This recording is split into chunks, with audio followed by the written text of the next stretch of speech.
The meeting is now in process. Can I please have everyone hush down, please? Hush. The meeting has begun. The meeting has begun. Thank you. I would like to remind everyone that the meeting is live streamed and recorded, so the rest of the town could certainly hear us if everybody's noisy. So we try to keep it nice and quiet. The meeting is live streamed and recorded and available on the Town of Parry Sound website at www.parrysound.ca. I'd like to acknowledge at this time that we're on the official traditional territory of the Anishinaabe people under the Robinson-Huron Treaty of 1850 and the waterways traveled by the Métis of this region.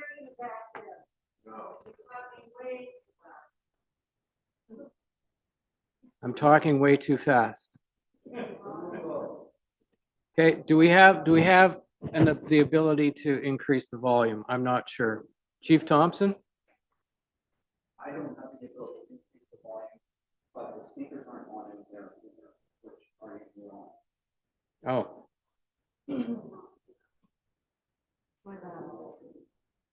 Is that a little better? Okay, all right. They're still not on outside? No, here's the speakers. I can't tell there's one going out here, one going. Can the people outside of the council chambers hear the voices? Are the speakers working?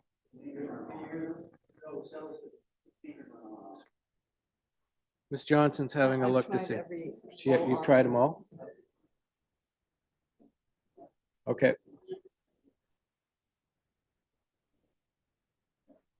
Is there anything in the control box over on the other side that? I'm just going to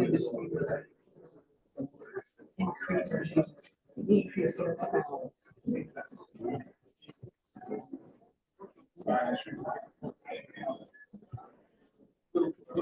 Well, I've increased the speakers. Okay. Do the people in the lobby, can they hear now?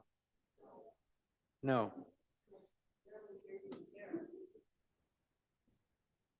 I think we've got a lot of people in here right now, so it's usually echoes. Ms. Johnson is trying to see if there's something she can do on her end to make it work. I've increased the volume. I'm Okay. trying all the options. Okay. So I can hear that it is going for the speaker system. I don't know why it's not. Okay. All right. I guess we're going to have to work with what we have. It is going through the speaker system in here, but for some reason, and we can't figure out why, it's not going into the hallway, which it usually does.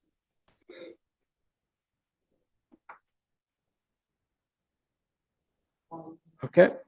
Maybe what we'll do is we'll open this door here and maybe they can hear through that as well. All right.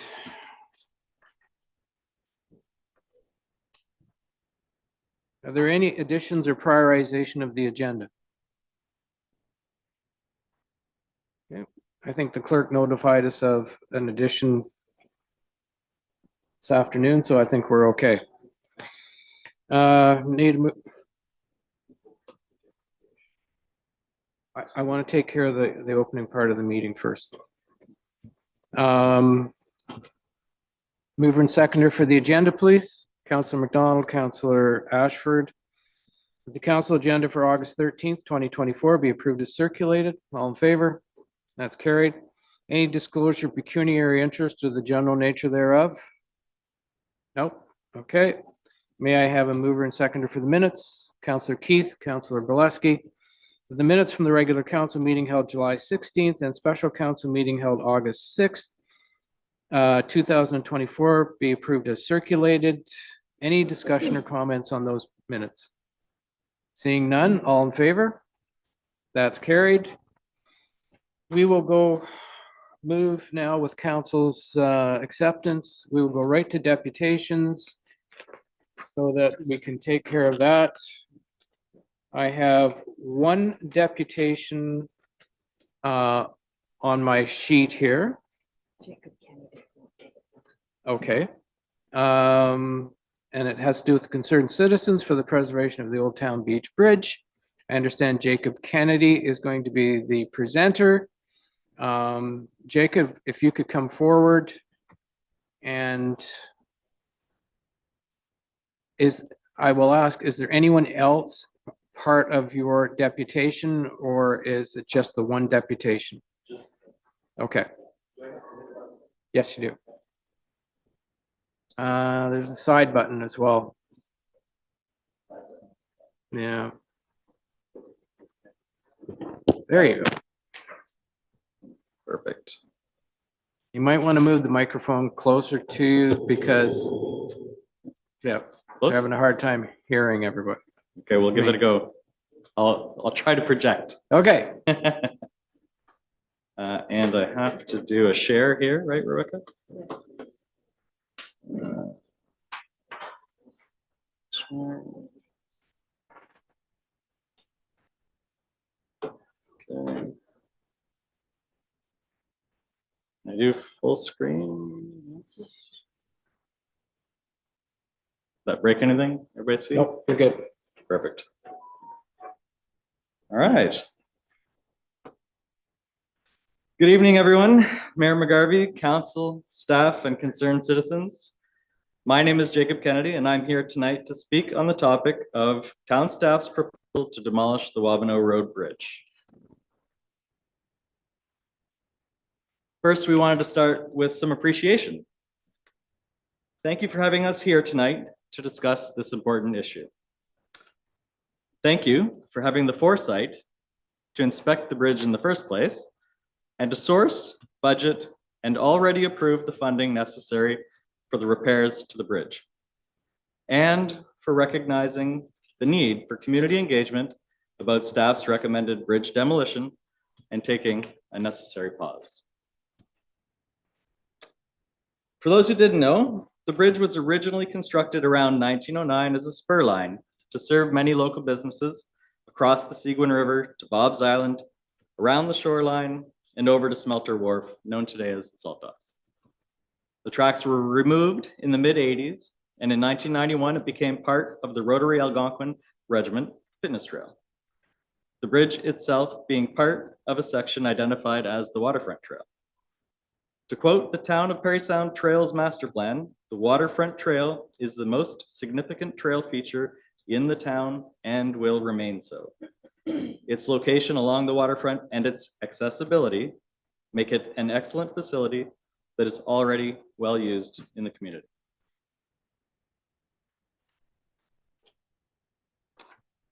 Let's take a moment to review the staff recommendation. The stated purpose of the recommendation is to recommend removal of the structure over Wabano Road on the fitness trail and to slope the trail section to a level crossing to facilitate safe use of the fitness trail while ensuring that a viable future infrastructure corridor is available for future servicing of the north end of town. The recommendation makes reference to creating a safe and usable level crossing. What the recommendation fails to call out in the report are the ways in which the demolition will actually degrade the existing safety and usability of the current trail.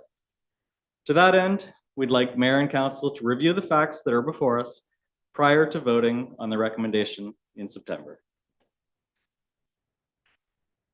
We've categorized the facts into 4 topics that we believe cover the majority of concerns regarding the bridge and the service it provides to the town's residents and visitors: accessibility, safety, cost, and the community.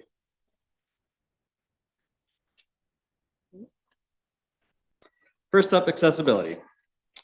Fact: the most accessible form of trail is a level trail. The AODA has firm requirements of a maximum grade of 5% slope for multi-use ramps where required to change elevation. However, Mark Idison, Paralympic gold medalist, said flat is always safer than sloped. The section of trail from Stocky Center to Prospect Street is nearly a kilometer of uninterrupted level trail. This already allows trail users of all abilities from 8 to 80 and beyond the opportunity to enjoy nearly 2 kilometers there and back of low impact exercise without crossing traffic. This flat section of trail is bookended by parking lots, allowing users of limited physical ability the chance to join the trail from either side. A decision to demolish the bridge would cut Parry Sound's longest flat and only truly accessible trail section in half at best. Even a 5% grade, as per the recommendation in the report, which, by the way, would have to stretch over 200 feet in each direction if it really was 5%, plus landing areas before the crossing, even that would be enough to turn around at least some of today's avid trail users. The bottom line is removing the bridge makes the trail less accessible.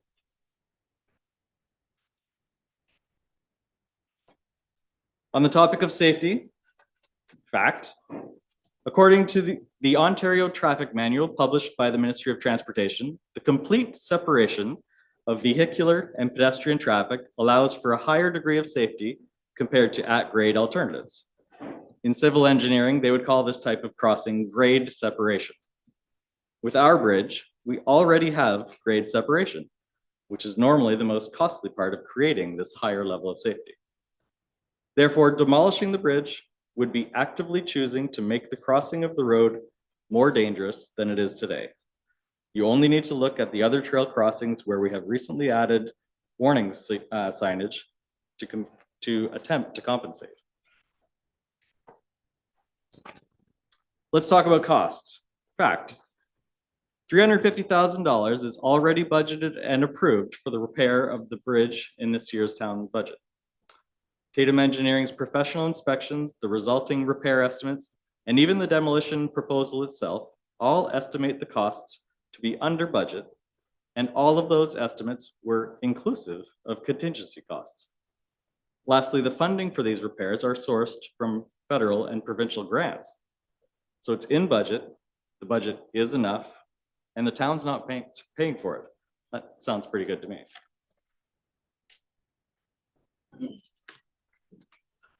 But the primary reason to defer a decision was to hear from the community.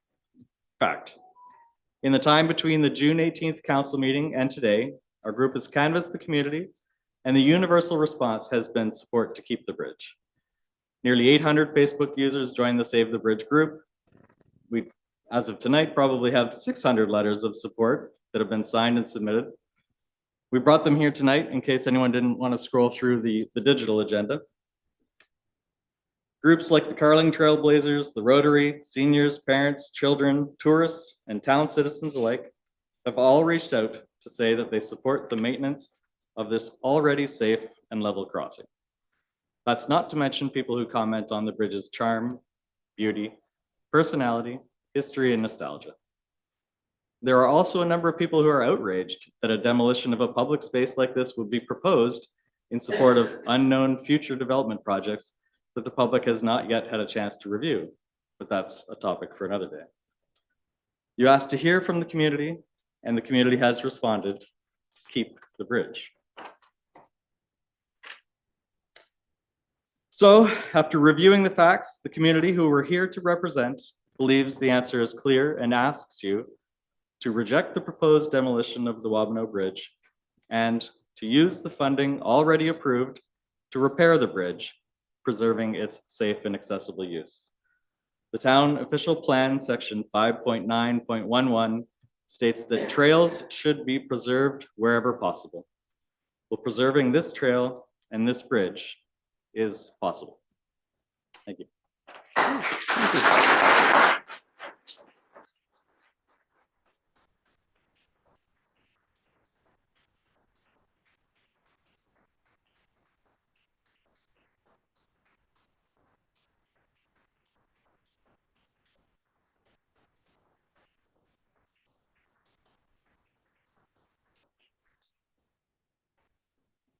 Jacob, thank you very much for the presentation. That was very well done. I would like to thank all those people that have participated in this process. I think it's very important. And that's why council believed that it should go back to the public and make sure that the public was consulted on it, this particular issue. Do any councilors have any questions at this time? Can I just interrupt? Jacob, could you please stop sharing the screen? Thank you. Yeah.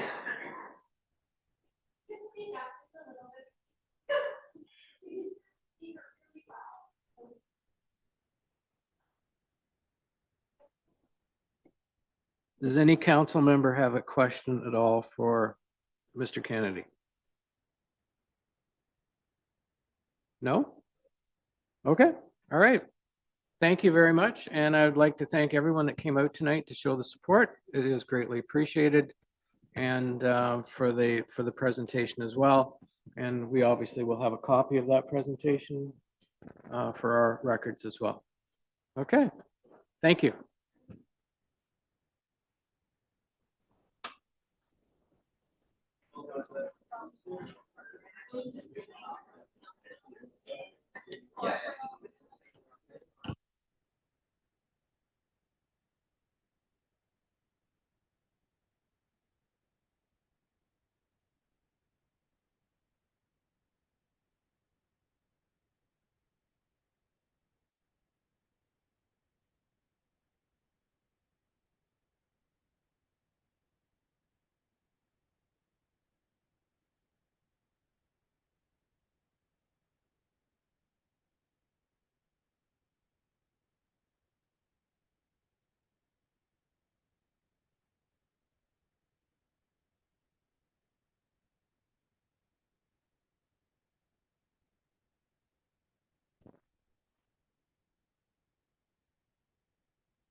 Okay, we will get back to the regular meeting.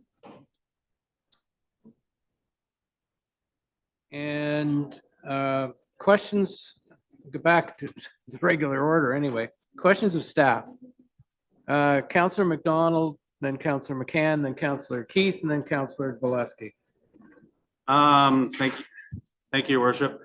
I guess this is it's a three-part question, and it's all in regards to the microsurfacing. We've had some questions regarding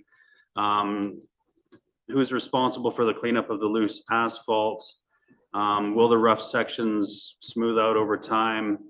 And are there better paint options that will last longer than a year going forward when they have to be redone again? I guess, Mr. Kearns. I think we're getting Mr. Bonazza. There you go.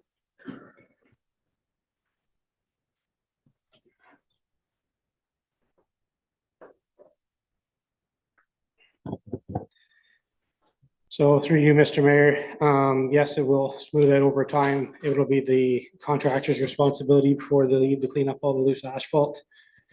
After they go, if there's a little bit remaining, staff will look after that as well. And we are looking at different options for paint. We're actually starting with the accessible spots at the moment. It's actually a burn down system that we're looking at. It'll last from 3 to 5 years. It's more like acrylic. It burns down and give us more long lasting. Of course, it's more costly. So we want to try it on the accessible spots and see if we're going to get the longevity out of that so we can get our cost returned instead of painting every year. But we're starting there. So you will start to see them go down soon. And we've got about, I believe, 12 to 15 of them going down, and we're going to be trying those moving forward. Yeah. Okay. Next was Counselor McCann. Thank you. I have two questions here. I think maybe the first one might be for Chief Thompson. With regards to a few weeks ago, we came to council that there were some concerns about construction noise at the development of the new Parry Sound High School. Have things gotten better there? Are the neighbors happy with what's finally transferred after council deliberated on that? Through you, Mr. Mayor, there have been no more complaints received with regards to that that particular issue. There was a lot of discussion with all parties involved, the subcontractors, the general contractor, as well as the school board, to relay the need to adhere to the time limits that are in the bylaw. Great. Okay. Thank you. This is probably for Mr. Kearns. George Street. I know that the town takes a look at its roads and prioritizes what the needs are. Going up George Street from Great North Road past the museum, it's like a minefield back there. Is there any means or hope of having that area repaved or not actually paved at all, or resurfaced, some work done on it? It's just terrible at this point. Mr. Kearns? Through your worship. So that's one of the roads we've been looking at, some alternatives. As you mentioned, it is not in good shape. We realize that. We have dealt with some of the drainage issues recently. One of the biggest enemies to any road is water. So we've ditched the area. We've extended some of the drains from the gardens, or from the pond area actually, at Tower Hill. That's been cleaned out and is now draining off to the side of the road rather than toward the road where it was unfortunately draining previously. So we wanted to make sure we were able to take care of the water issues. We are actually currently talking to a company about a different product. It's a plant-based binder that can be mixed with asphalt. So it's got a lot of benefits. The binder itself, we're still working through some of the applications and how we can make it work, but it actually has a carbon negative impact when it's applied properly. So that goes to some of our climate change initiatives as well. When we do asphalt paving, there's a lot of emissions that go along with that, and GHG emissions from production, transportation, all of those things. So that's one of the products we're looking at for George Street. Whether we can get that in this year or not, we will certainly have it included as part of the capital for consideration for next year. And speaking of future consideration, is there any follow-up on new bridge replacement down at Wabano Park Beach with regards to replacing the old one that was pulled out a couple of years ago now? Through your worship, yes, actually, we're looking at the design of that. One of the problems with the previous bridge was the footings did not stay put.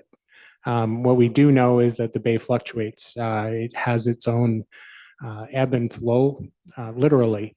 And when we hit high water, that entire point goes underwater, and that moved the actual footings that were there poured previously. So we don't want to replicate that. We want to make sure we have a proper footing in place that will be able to withstand the impacts of the bay when it does come back up. But that is being planned as well. Great. Okay. Thank you very much. Councillor Keith? Thank you, Mr. Mayor. Mr. Benez, what I'm not really clear on is when about approximately the contractor in reference to the remaining asphalt is going to collect it, smooth it out or whatever, because driving right now is really hard on the paint job. So I'd like to have a clear idea. Do you have a clear idea, please? Through you, Mr. Mayor. So we're looking probably in a week to 2 weeks time, because what happens is when they put the micro seal down, it takes actually traffic to pack it in and make it compact. So we are going to have a little bit of loose aggregate at the beginning, and over time that packs and gets it hard, and any loose gravel will be picked up with our sweepers and stuff like that. So and we're looking at just another tidbit too. We're looking at in the next couple of days starting painting through those areas too to start to clean that up. So. Thank you, but that still concerns me because I don't like paying for insurance. And if my windshield gets dinged up, I'm going to be crying to the insurance company. And we all know that usually you end up increased premiums down the road. But besides that, I have a comment from Mr. Cairns, please.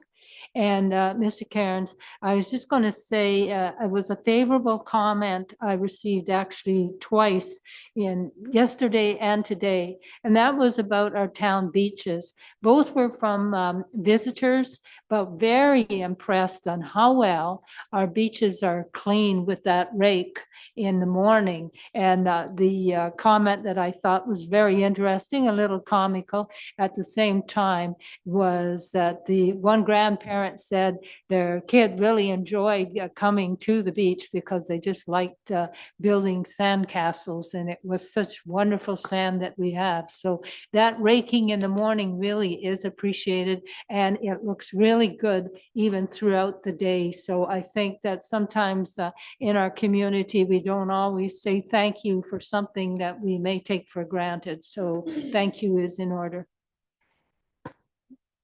Thank you. Councillor Bielanski? Thank you, your worship. I guess for Mr. Kearns or Mr.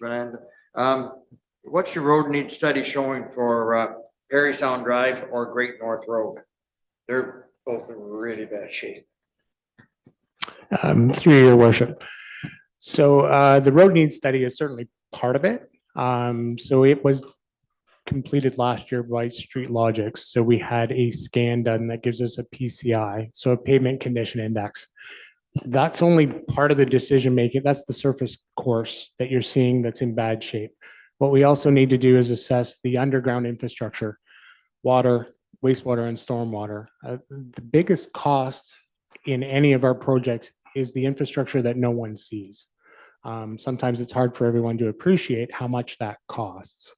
So what we need to do is understand and weigh the surface condition of the road along with the condition of the subsurface infrastructure and compare that to other areas of town. So there's a process of weighting that we have to do between in talking with water, wastewater, and through our stormwater systems to determine, yes, the surface course is perhaps in a condition that needs to be replaced. So that's one of the considerations we used when we were looking at micro sealing the work that's been done now. The underground infrastructure was deemed to be in good enough condition to afford us that 8-year window that we're not the last thing we want to do is repave a road and dig it up to deal with underground infrastructure. So these roads were deemed, the in-ground infrastructure was in an adequate condition to give us that confidence level that we can treat the surface, have that period of time before we'll have to address the subsurface infrastructure. Those other roads, they will be coming forward in budget deliberations for future years. It is a challenge. I do have to admit that, weighing all of those and figuring out where the dollars are best invested in terms of the infrastructure. Sometimes the surface may be worse on a certain street, but the underground infrastructure is bigger challenge. That was one of the issues we had on Victoria when we're looking at that section of Victoria and Glen. And just, to compare, that's a little less than a half a kilometer at $4.9 million in a rebuild. So those are certainly things that we work with finance. We look at funding availability and all of those things to put together to bring forward for council's consideration during budget deliberations. Thank you, and unless it's changed to me, but I thought road need study also took the underground into consideration as well. It weighted the needs, the total needs of the road. It took the underground condition into consideration as well, did it not? So through your worship, the road needs study is kind of a legacy title. I was involved in them as well, so I'll take that. That's not pointing out just your age. So what we look at is all of them. The road needs study was an MTO process that was used to allocate funding to municipalities historically. We don't have that funding formula anymore in that same way. So we look at them. It's difficult to assess the underground infrastructure at the same time as a surface. So we work departmentally. All of the areas, water, wastewater, and roads are all within the Public Works Department. So we all work very closely in looking together and discussing not only the age of the infrastructure, but the known operating conditions and speaking with the operators and the staff that deal with the breaks and those sorts of things, so that we have a complete picture before we make a decision to bring a project forward. But we are looking into those two roads because they are extremely. Is there a chance of possibly a bit of planing and some overlay on it to band-aid it through without wasting any money? So that's certainly a process that we look at. I'm not sure that the asphalt thickness and the actual condition of the asphalt would support that as a process on those roads. But it's certainly something we can look at in terms of the pavement condition indexes, and that will be a consideration as well. Thank you. One more small one. How are we making out with the concession stand at the arena? So we were going to put it out for RFPs, I understood, or we were going to look at various methods of doing it. Through your worship. I remember correctly.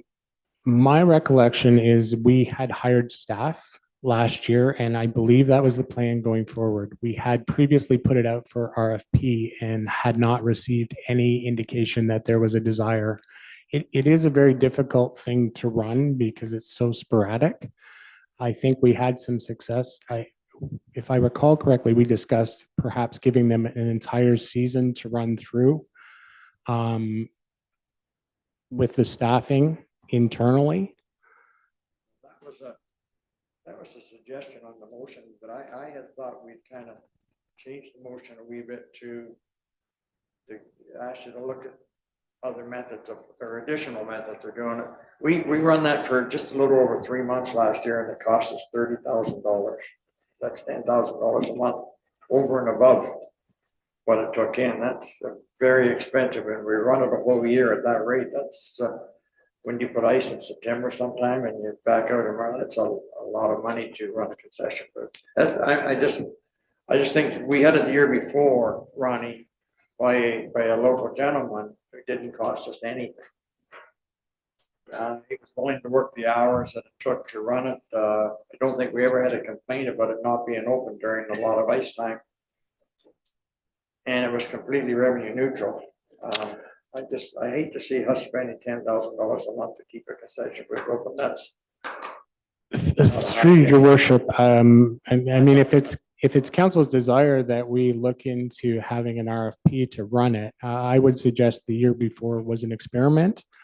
We did not successfully complete that experiment. There were some conditions associated with it that weren't met at the end of it, so we were not able to evaluate the overall process. So I mean, if it's council's desire to have us look at some alternative operating formula for that concession, that's certainly something we can look into. We still have time to do that, I guess, ahead of the operating season. time's getting short. Maybe we could look up the last minutes when that came to council. I maybe my memory's wrong, but I thought we had given direction to look at various operation, possibly given it to service groups to see if they would run it. And I'll leave it at that, Your Worship. Okay. Thank you. All right. Thank you. I was just going to say, if I'm correct on this, that part of Parry Sound Road, okay, is part of that pumping station number 2 rehabilitation. So, okay, yeah. Councillor Borneman. Yes, this council or question is for the public works guys. I'll let you guys figure out who wants to answer. Some time ago, we bought and demoed a home at the corner of Wood and Isabella Street in hopes of installing a sidewalk there. Where are we? It was viewed as a public safety concern. We were trying to get it done relatively quickly. It seems like time's ticking away. Are we making any headway with the railways here? Or do we have a plan agreed to going forward? Or are we still spinning our wheels? What's happening? Through your worship, I'll take that question, Mr. Bonazza. So I would suggest we are not spinning our wheels. What I would suggest is that it is a difficult process working with both CN, CPKC, and Transport Canada. There's plus the town. There's 4 parties to this project.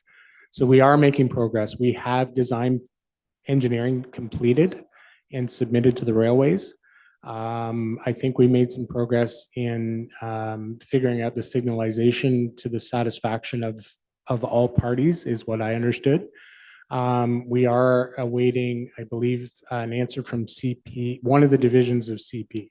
So they have multiple approval divisions within each project. So we are still following up, and the intention is to complete that in 2025 for sure, with the sidewalk on the north side of the railway, but the road realignment will take into account part of that property that was purchased to facilitate a safe intersection at that location. I'm told by residents in the area that the trees on the south side of Isabella cause some visual issues. I don't drive there enough. I guess I'm not going fast enough on my bicycle to really notice that. Through your worship, we have on several occasions actually revisited the vegetation when we heard those, but we can certainly take another look at it. We took some branches down on that corner, and I have gone through there maybe more often, not on my bicycle. So I think we did make some improvements, but we'll certainly take another look at it to make sure that it's not an issue. So has CN signed off on this? I'm not sure I can say signed off. I think we are all in agreement with the design engineering. I'm not sure what the sign off, I think that maybe is part of it. There aren't check boxes for the railways to sign off on. So we work with Transport Canada through the railways. I don't believe there's any issue from CN's perspective that we're aware of at all. So I don't suspect that that will be an issue at all. Okay. Is there something that we need to do? Is there something we need to do that would have CP expedite the process? So Mr. Harris and I actually spoke about that this week. So I will certainly make that inquiry before the end of Thursday and communicate that directly to you. Because I think if we need to write a letter asking them to expedite this, I think that's really important. I just want to make sure that we've covered all our bases in this and make sure that we're good, because I do hear it from the public, what is happening. And I think considering how they keep touting railway safety, I think we need to throw it back at them if that's the case, and they're not moving fast enough.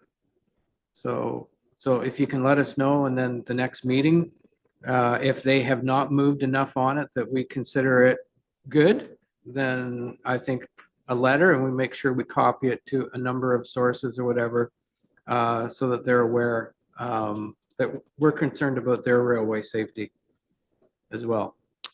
We will do that. Okay. Thank you, Mr. Kearns. Yeah. Councillor Keith. Yes, thank you. My concern is some of what the mayor has just expressed in reference to safety. But what I'm wondering is, in the meantime, because I've had a couple of experiences in the last couple of weeks, and that has been where, because we don't have a sidewalk there, when I see whatever two people hand in hand, must be in love or something, walking in, not opposing traffic, but the same way as traffic is coming, wearing dark clothes, that is an accident waiting to happen. And I'm wondering if there's anything in the meantime, besides this letter, which may be forthcoming for safety, is there anything that we can do in the meantime for education? Because one would think, just to start with, when there's no sidewalks, one would walk opposing the traffic, but not thinking they're going to lead the traffic and they're going to end up in the funeral home, is where I see it. Now, was there anything that we can do, whether signage, some sort of education, anything, Mr. Cairns?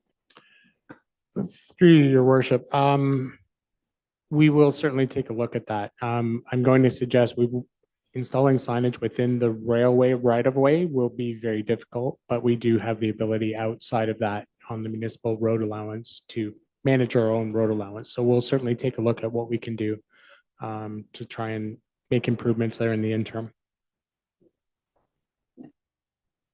Councillor Ashford, you were the only one that hasn't asked a question tonight, so.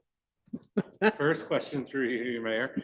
Have we received any word on the former BD properties north of town? Has there been any applications coming in, or a sense of timing when the new owners might be looking to develop it?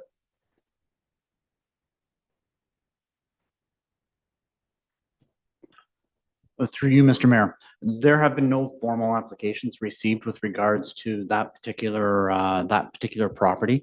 It would be important to note, obviously it's of interest to the deputation that was just here tonight. That property is officially recognized in the official plan as a special property, and there is a master planning process that has to go on to provide development for that property. So it's added public processes prior to applications moving forward in any form with that particular property. I was speaking to Mr. Rand earlier today about what the new official plan is looking at, and the new official plan already is going to be building upon those requirements for that particular piece of property. So just for the public's information, with regards to that property, there is an extensive public process that's required when development applications are going to be moving forward, if they do, for that property. Is there any sense of timing? Through you, Mr. Mayor, I would say no, we have not been advised of anything moving forward. Also, has there been any tenders going out to remove the bridge at Old Town Beach?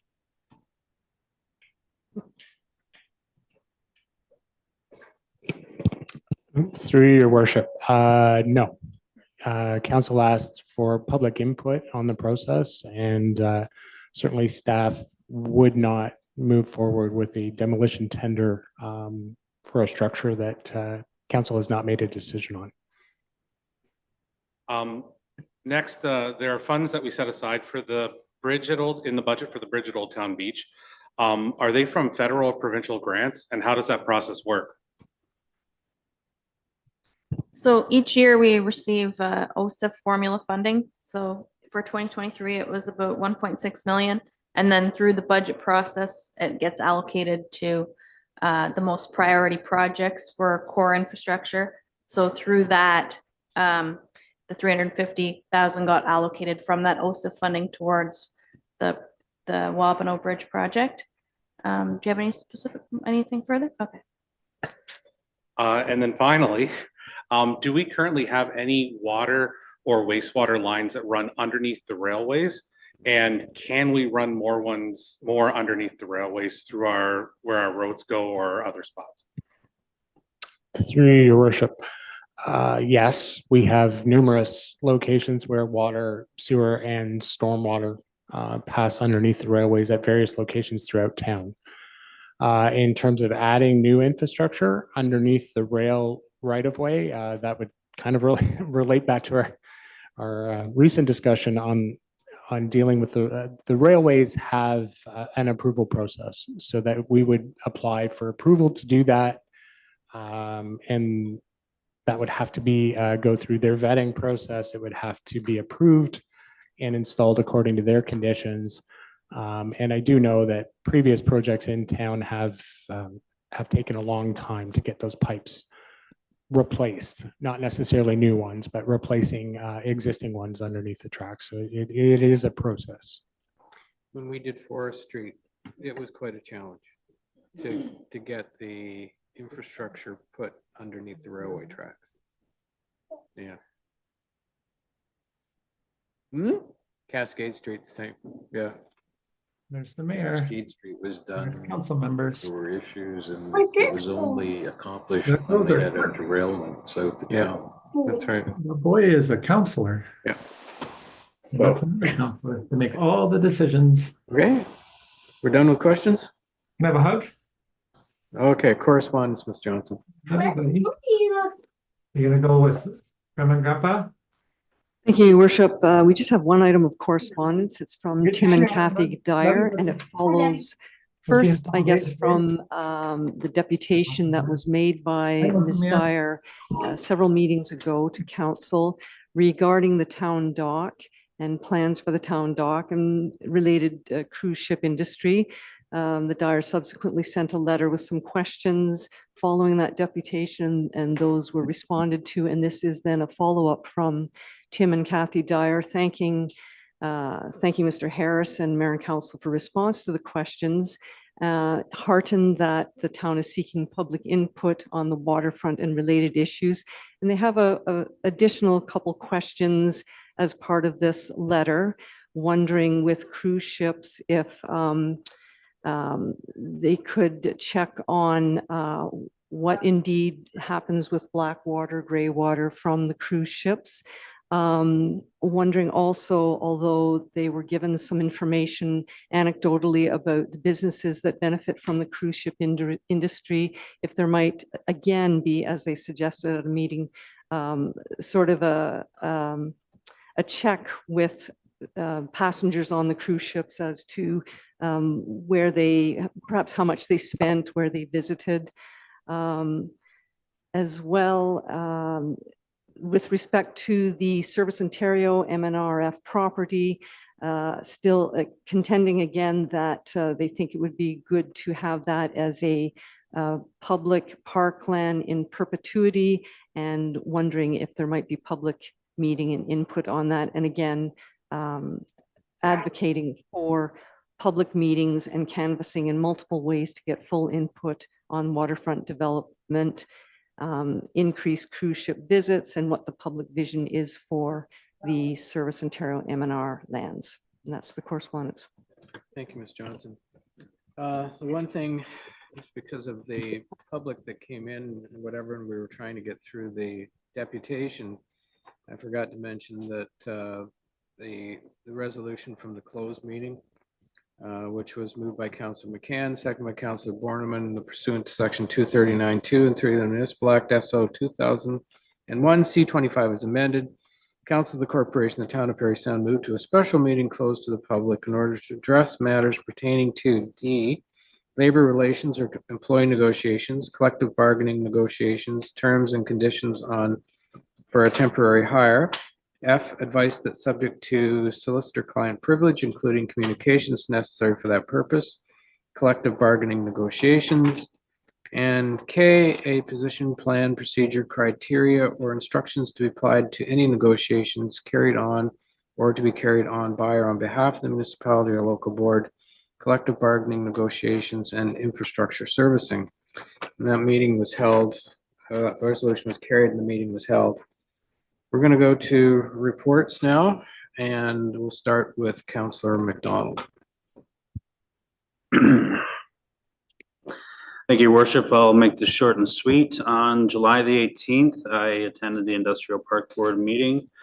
July 20th, attended Summer in the Sound, which was a great event. Kudos to everyone that participated and came out. And I'd like to also tip my hat to the town staff that's done a great job sprucing up the downtown corridor. It looks great.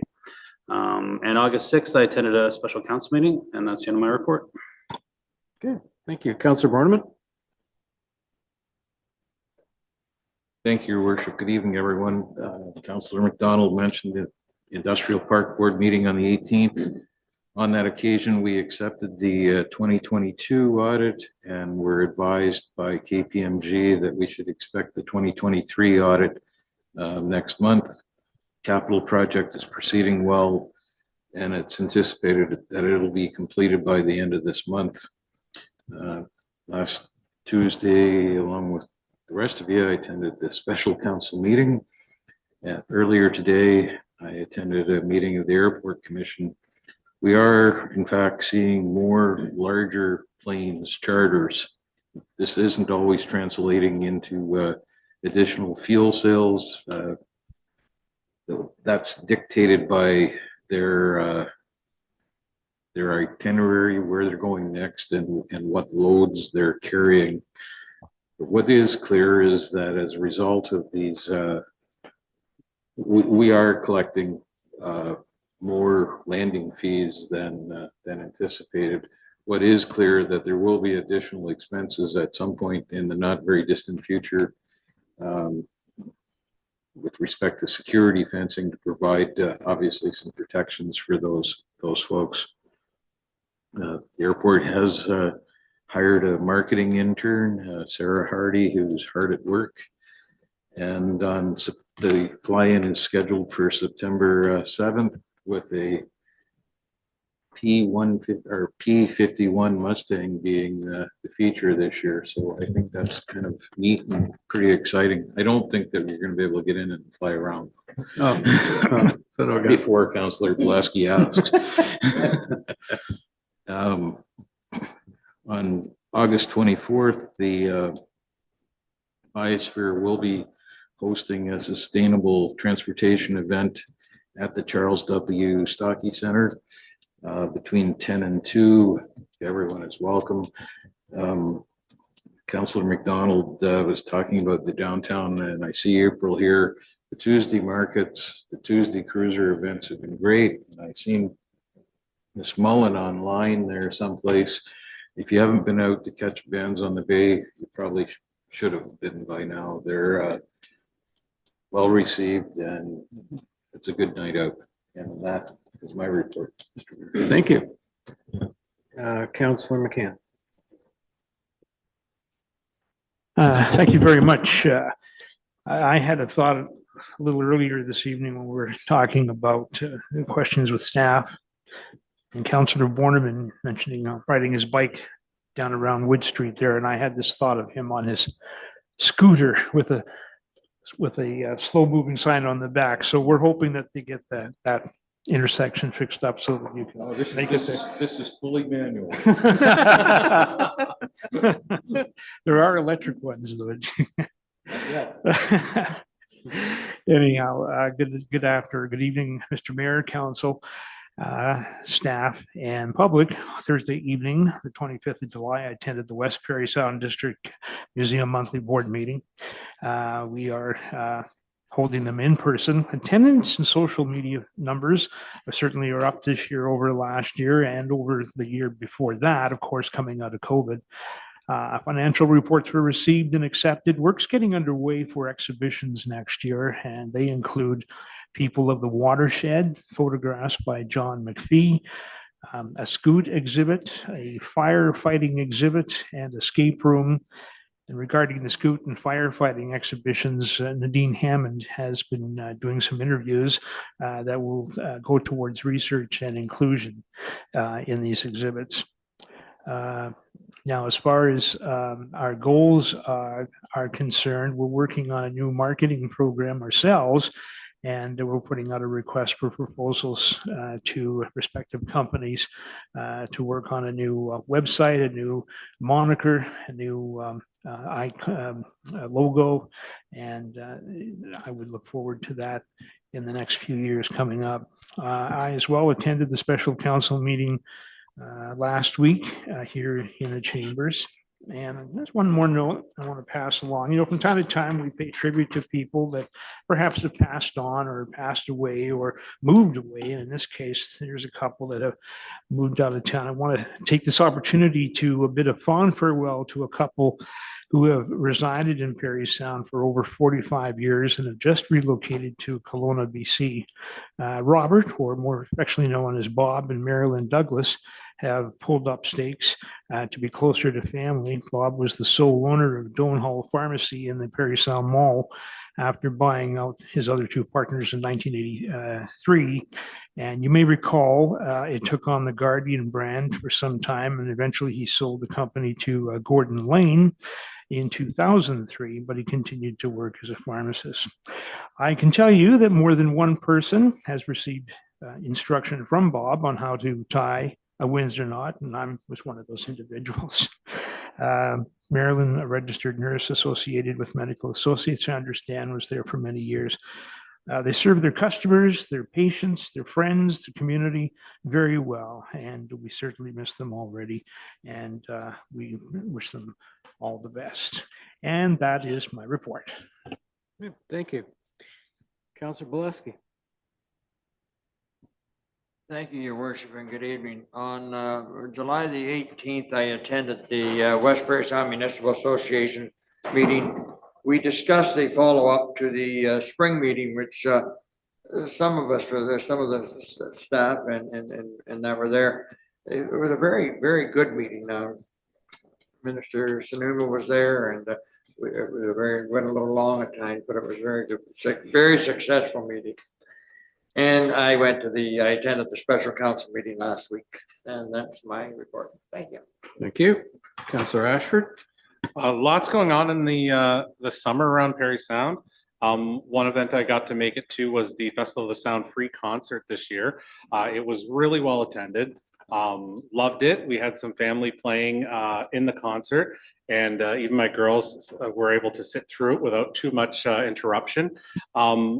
There was a lot of talk at the same time. They had the festival did a yoga event that morning, and you could kind of tell that the town was a little bit busier, and wasn't much parking available. So it was quite the little economic driver for us over that little period of time. I took a little look at the silent auction forms, and I love those silent auctions, try to get something for a deal, and the numbers were way over my head. Like I could not imagine the numbers that were there. So there's some big bucks coming from everywhere into that festival. So I wanted to mention how much I appreciated it and the Festival of the Sound for all the work that they've been doing in the Stocky Center.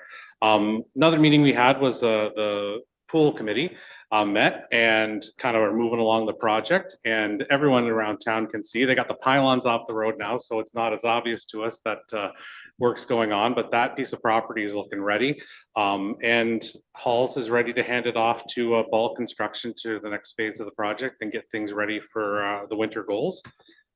Take a drive by and see. I didn't even know there was a piece of property there before, where now it's really on the map. As mentioned already, we had the industrial park meeting. There was quite a bit of discussion, as my fellow councillors have said. One of the nice things is the servicing extension project is nearly complete. So there are quite a few more lots now that are available, serviced water and sewer lots for different businesses to kind of come into town. On a sad note, in keeping with with Councillor McCann's discussion, unfortunately, there was the funeral of a beloved teacher in our community, Mr. Hurry, and the stories and the things that were said were very touching, and he certainly had a connection with my wife's family, and actually, through the kindness that he has, ended up the executor of a will in the family, and we were still keeping it as much as 2 or 3 years ago. Going through those different processes, and his partner now is a municipal employee in one of the other municipalities, so I don't know if anybody around here spends much time talking with her, but another kind of great connection, and a good opportunity for all of us to say goodbye to Mr. Hurry. I had a conversation with a few of the children's aid folks, and they are kind of desperate for drivers right now. The foster families are tired. The workers are filling in the gaps, and they're tired. And I know when I take my kids to swimming lessons, or when we're over to the dentist, maybe mine aren't the most well-behaved, but they need kind of a loving, kind person there for those kind of opportunities. And if anybody in the community is available to drive and has that heart and has that time, please give Children's Aid a call, because you can just imagine the difference between being a young person and going to that dentist with somebody who's rushed and in trouble, or going to that dentist with somebody who is going to talk you through it, sit with you, have a good conversation, and maybe take you, it's kind of antithetical to a dentist, but maybe take you out for an ice cream on the way back. Next, sorry, this is a long one. Next on the list, we had a Committee of Adjustments meeting. At those meetings, we're looking over the different planning matters, and that all got dealt with. But one of the nicest parts of it is we kind of had a discussion about how we are as a community, or as a committee as well, which was a nice little opportunity, because sometimes I think we forget that we're all people on these committees, and we're all volunteers, or for the most part, we're volunteers on these committees. And you kind of come in there and everybody's got something to share. And it's not just about the business and getting done quick sometimes. Sometimes it's worth taking a little break, and even if you got to top up the coffees. And then finally, as mentioned by Councilor McDonald, Art in the Park and Summer in the Sound this year were just amazing. Like, I could not believe how many people were there. My kids loved the French cuisine. And then I guess he's there every Tuesday too, but amazing food. And then you get out to the fire department, had the truck set up. So thank you very much to all of them. And it was good and bad. My 2-year-old loved it. The bad part was we were there for 45 minutes to an hour, just running in that little bit of water that was sprinkling down. So thank you everybody very much for indulging me. And that's the end of my report. Thank you, Mr. Mayor, fellow councillors, staff, and the public. My activities since the last regular council meeting, I welcome the cruise ship coming in to Parry Sound. I've continued to do the one-on-one waterfront advisory committee survey. I also attended the Committee of Adjustment meeting, and I believe one of the applications is continuing on to a meeting tomorrow night. I attended the Art in the Park, the Downtown Business Association, the Summerfest that went on was really great. There was a lot of opportunity for families, for youth to be involved in activities. So that was really something. And I didn't see Councillor Ashford, though, going for a little slide himself. He only told us about the kids doing that. And I also attended the special council meeting, and that's my report. Thank you.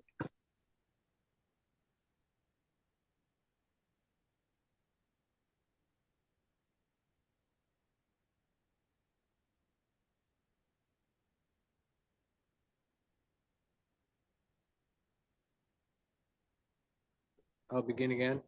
Council staff and public, July 18th, I had an AMO MOU meeting.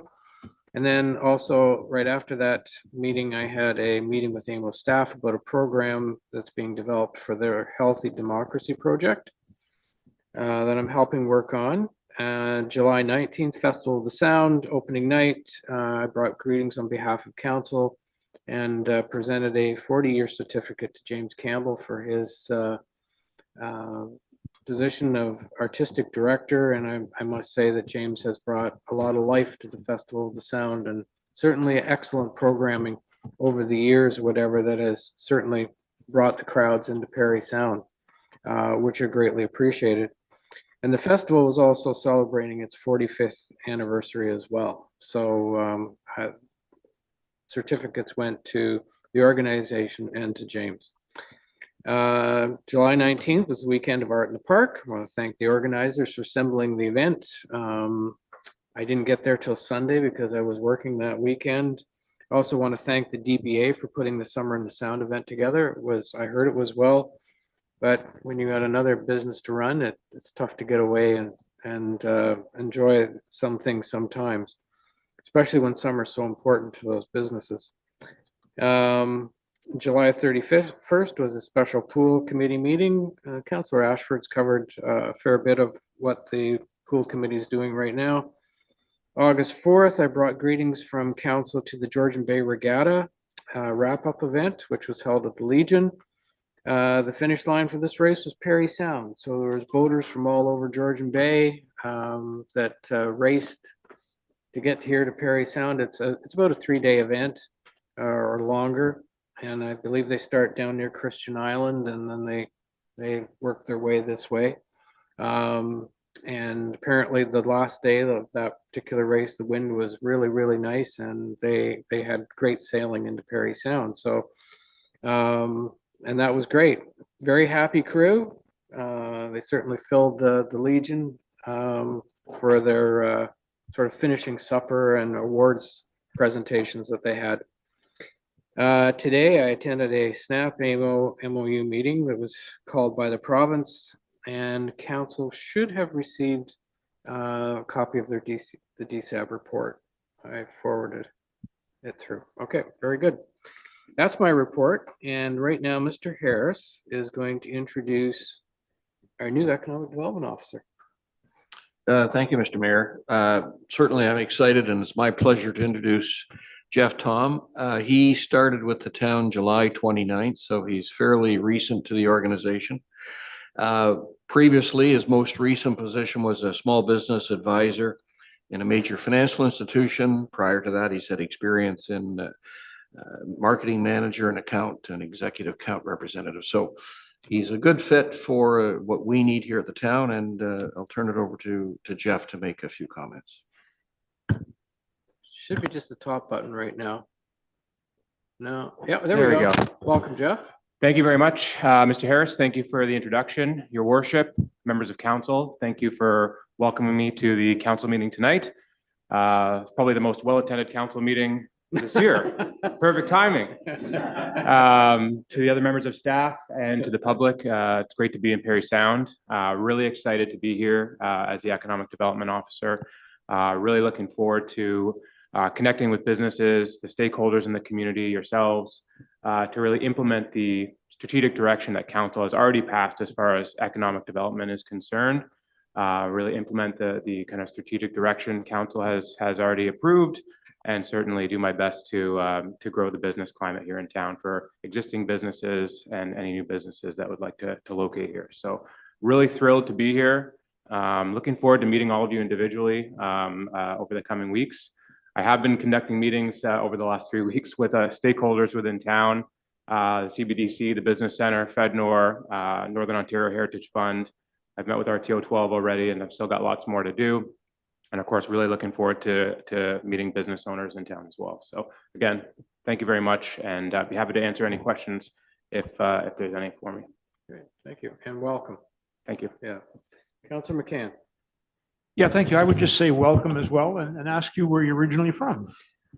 So I was born and raised in Aurora, so just north of Toronto. In 2019, my wife and I moved to Midland. So we're on the bay as well, just a bit further south. But yeah, in 2019, just before the pandemic, my wife and I moved to Midland, and that's where we've been ever since. Did you find a house to live in? We did. We were really lucky. We moved in December of 19, right before the pandemic hit. So we got really lucky as far as real estate goes. But yeah, we love it. Central Ontario is fabulous. Georgian Bay is amazing. I mean, everyone in this community, I don't have to convince anyone here about how awesome the Bay is. So yeah, we're really, really happy where we are. Glad to have you. Thank you. We're good. Okay, thank you. Thank you very much. All right. On with the agenda.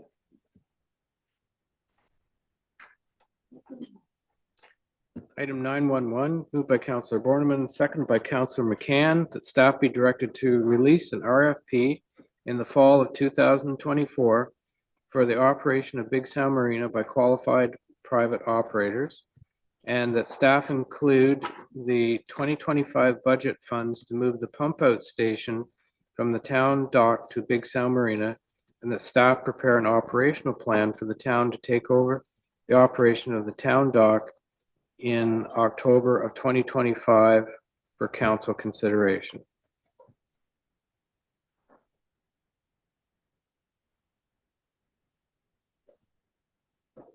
Councilor McCann. Originally, I had always hoped that the town would take back the management of the town dock and Big Sound Marina.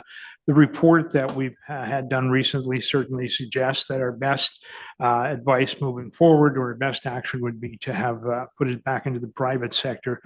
There's been some talk, and the Chamber of Commerce had some a letter into the town as well recommending that, and I would certainly like to see a separation of the Big Sound Marina and the town dock, that they would be handled differently. I think was the idea that the Big Sound Marina would be handled by the private sector and the town dock by the town. Was that the spirit of that, Councillor McDonald? Yes, correct. Okay, so I would support that if we can break that up. Councillor Bileski. Thank you, Your Worship. I read through the report from the consultant, and I agree with most of it. In fact, I agree with all of it. I'm a little concerned, though, with the town wanting to take over the town dock itself. The consultant doesn't recommend it. They recommend that we consider it separate from the other, and have a consultant, or have a contractor in to run it as well. Historically, municipalities don't have a good record for operating commercial ventures within their towns. Some of them you have to supply. In my present position, I used to discuss things with the CEO, and he was right against transit buses, and because it costs us so much money. And they said, well, it's something we have to supply to our taxpayers. And the same goes with the arenas up here and the Stocky Center. They both cost us money, but there are operations that we need to keep going to service the taxpayers. The dock is, to me, is a different item. We've I believe that, like, if you look at the money that she's laid out, how the consultant laid it out, I'm sorry, that we'd have somewhere in the neighborhood of mid-50s, mid-60s money left over after paying the cost of staffing them to do operations and maintenance on, and that's very, very little to do operations and maintenance, repair and maintenance of a dock. If we're bound and determined that we want to look at the town doing it, or, you know, the business association has also declared an interest that they'd like to run it. I'm not against people applying, but I think they should apply for it. I think they should show their budget, their business plan and how they're going to run it and what it's going to actually cost us, the town, to run it. Right now, we're taking in a revenue from the dock and the marina. And I believe that if we take it over the dock ourselves, we're going to lose that revenue, and it's going to be a negative impact on our tax dollars. So an operational plan could be looked forward at, but I believe we need to look at all avenues for the operation of the dock. I think the Big Sound Marina is showing that it can make money and it can be operated by a contractor. I believe the dock should be the same way. And I will look forward to staff presenting a plan on either way to address it, whether it be to say the business, the downtown business is showing a expression of operating it. I believe there's operators that would show an expression of operating, and maybe the town itself running it, but I wouldn't just go ahead and say, let's do it on our own. And that's mine. Thank you. Councilor McCann? I respectfully disagree on the ownership of or on the town dock being managed by the private sector. I look at the town dock as a piece of infrastructure. We have roads on which to travel. We have a dock on which boats come into town. There's, you know, I hope I don't sound naive here, but the town dock basically certainly is a point of attraction. And I think the Waterfront Advisory Committee would suggest that there's a lot of things we can do to enhance it and beautify it. And I just worry about losing some opportunity or control to do that. This summer, correct me if I'm wrong, it didn't look like the Harbor Walk vendors had a very good year. And numerous occasions I've walked by and noticed that a lot of the units were closed. I'm told that because of the cruise ships not coming in this year, that affected them. But I look at the town dock as a piece of infrastructure that the town needs to manage, collect the fees for docking, and give us the control to manage the hours of the washroom and what goes on down there. Yeah, but I certainly have no problem with looking for a new management company for Big Sound Marine. I'll take my throw at it, and I'm going to agree with Councillor Bileski. The town has no staff and no experience in operating either the dock or the marina. That's how we came to be where we are. I think we recognized that a number of years ago, and we hired it out to people. It's a seasonal operation. What we're doing now represents some cost certainty, as Councillor Bileski says. We have an idea of what it's going to look like at the end of the season. Once you start hiring employees, and it's not just, this is what goes on at the arena with the concession bar that was referred to earlier. It's not just hiring employees, it's issuing paychecks, it's buying supplies. We're creating work through the chain, the entire chain of our operation. Work creates the need for more staff, not just at the immediate, position, but through the administration of it. So I I tend to agree with Councillor Boleski in that regard. I would say we're doing this a year out, and I understand the rationale for that. But I would ask that we get, either through the task tracker or other means, that we have some regular updates as to what the status of this is. So we're not sitting here 12 months from now saying, we don't know where this is going. I don't want to be in a panic position at the 12th hour that we have to do one thing or another. Let's make sure that we're managing and that we are on top of it as we move along. And if there are glitches and needs to be changes to the process, then let's do that in an effective way rather than waiting to the last minute. I'll leave it at that. Councillor Keith and then Councillor Boleski. I was just going to say, I agree with Councillor Boleski. I think it's been shown to me over the years, there's some things the town does really well, but I don't think that this is one of them. We don't really have the experience in this. And if there's a private operator that can give us a really good bang for the buck, I say we should be efficient and do it, not try to be creative when we really don't have the experience. Councillor Voskey.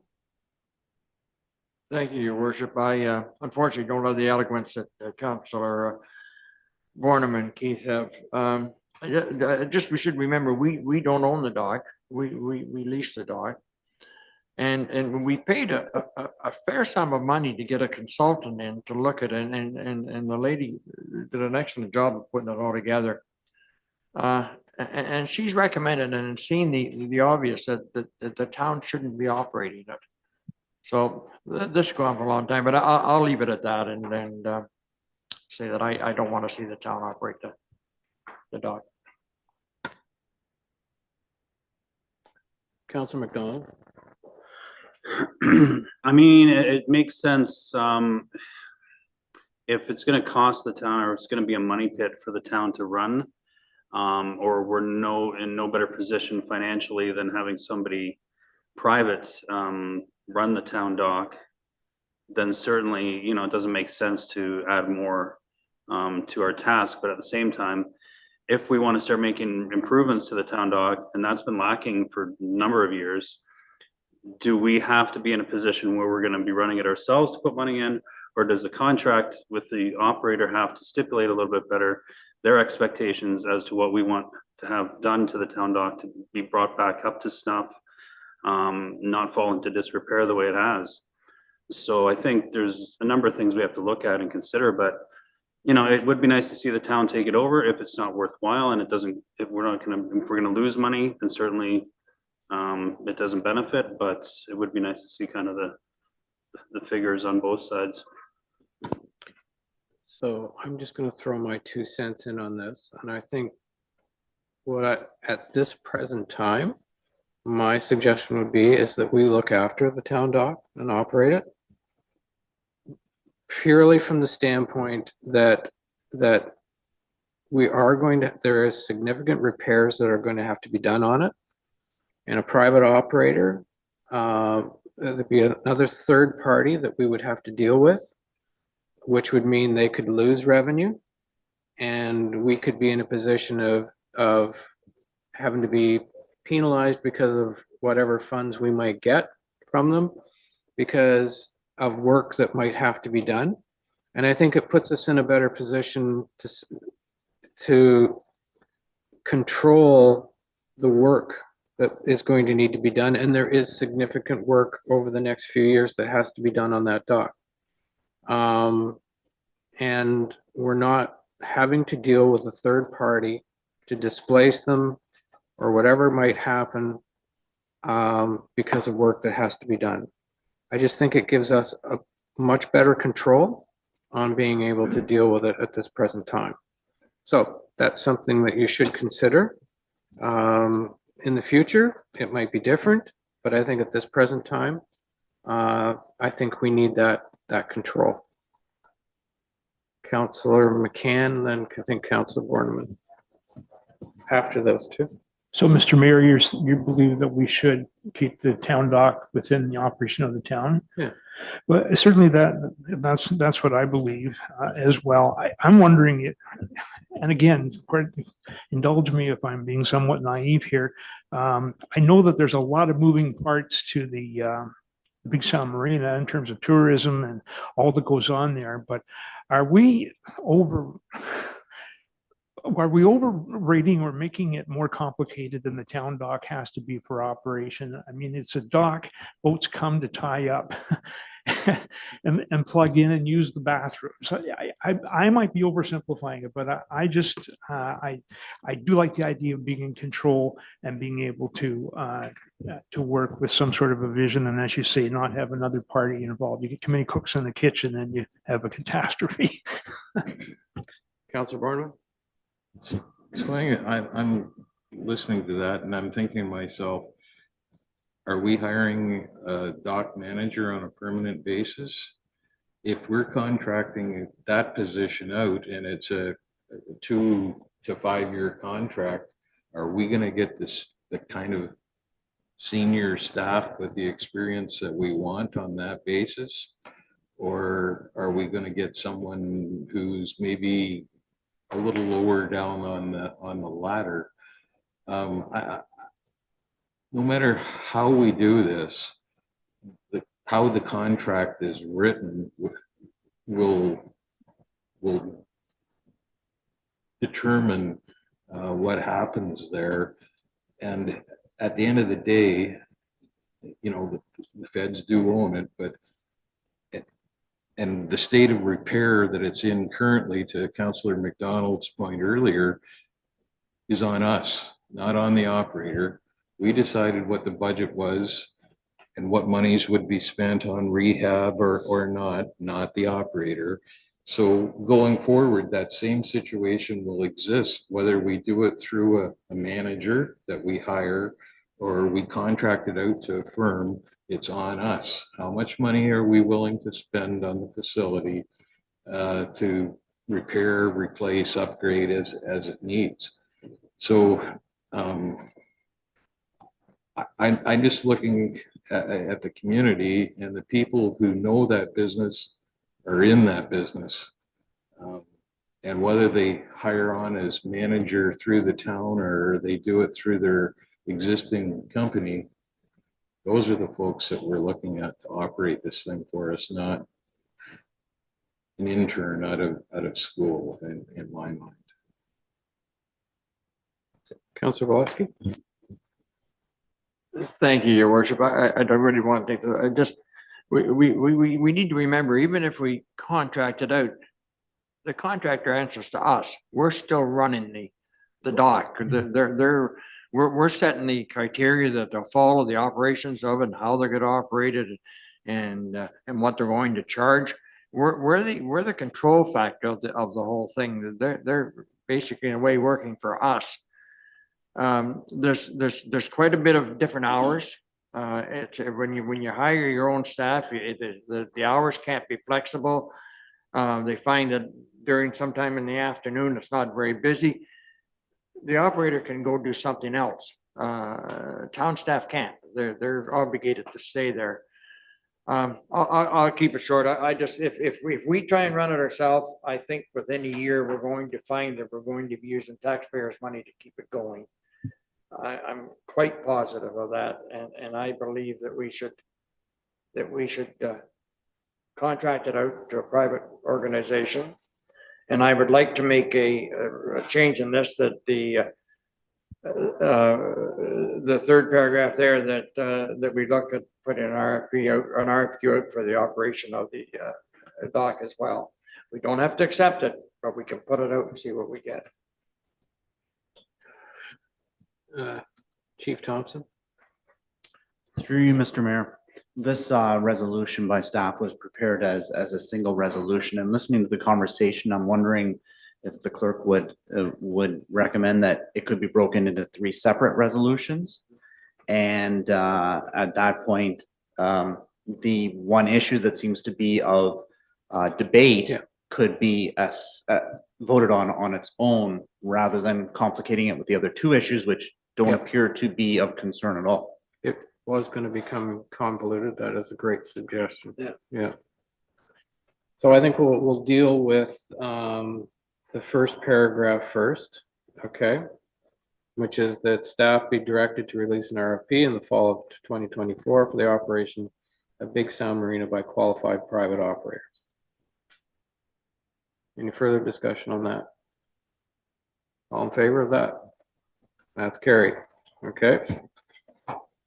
Second one is that staff include in the 2025 budget funds to move the pump out station from the town dock to the Big Sound Marina. Any further discussion on that? All in favor? And that's carried. Third one is the staff prepare an operational plan for the town to take over the operations of the town dock in October of 2025 for council consideration. Councilor McCann. I would ask for a recorded vote on this one, please. Okay, all right. I will let the clerk make the call. Oh, yeah. Okay, when I call your name, members of council, please indicate whether you are in favor or not of the resolution that staff prepare an operational plan for the town to take over operations of the town dock in October of 2025 for council consideration. Councillor.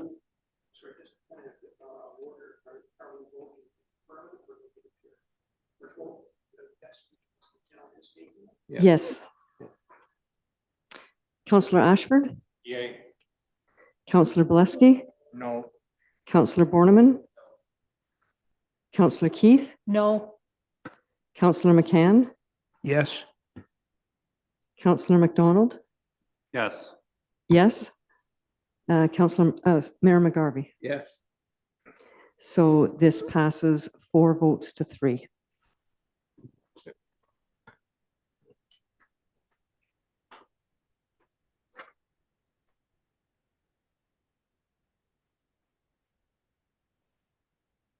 Do the resolutions get any easier than this after this?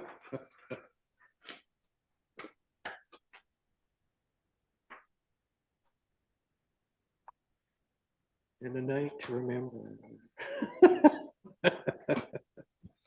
Moved by Councillor McCann and second by Councillor McDonald. The council received the report of the status of the town dock for cruise ship docking for information purposes. Any discussion? Oh, okay, Chief Thompson. Through you, Mr. Mayor, I have some hopeful news for you tonight. Good. I hope this can make your day better. Right at the end of the day, I had the opportunity to have a conversation with our engineer, Tatham Engineering, Nick Smith, who is working on this project for us. He was advising me then that he and the AECOM engineers, so those are the engineers that actually work for DFO, have come to an agreement on some methodology that can be changed to be able to create a docking procedure for the Pearl Mist. So at this time, they are conversing with the engineers for Pearl Seas Cruises to ensure that they will be able to adhere to the docking procedures. And as long as the, I would imagine it'd be the Pearl Mist captain says that that he can operate under those guidelines, we're hopeful that this will be resolved and we'll be able to bring the Pearl Mist back to the dock for the August 20th sailing. So this is brand new information and it's not a done deal yet, but I must say this is the most hopeful I've heard the engineers since. The mooring of the Pearl Mist was resolved ages ago. They figured out how they could tie the lines in a way that they wouldn't put more stress on the bullards than what the DFO report said could be put on the bullards.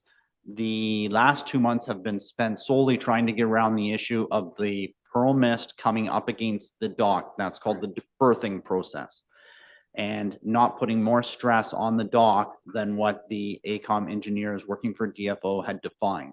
So they believe they have this resolved. The last piece of the puzzle is getting the Pearl Mist crew and ship to confirm that they will be able to operate under those conditions. So I'm hopeful by the end of the week, we will have a confirmed resolution for this issue. Good. That's, yeah. Okay, Councilor McCann. Yeah, this is good news. Thank you, Chief Thompson. Is it too technical to ask what the resolve was at this point, and when is the next visit in? Is there another one this month, or are we due back in the fall? Through you, Mr. Mayor, August 20th is the next visit for the Pearl Mist. So that would be next Tuesday, I believe. So, I mean, it can be a rush to try to move something like this through a bureaucracy like DFO. But with the engineer, ACOM on board, we're hopeful that we'll be able to make that progress.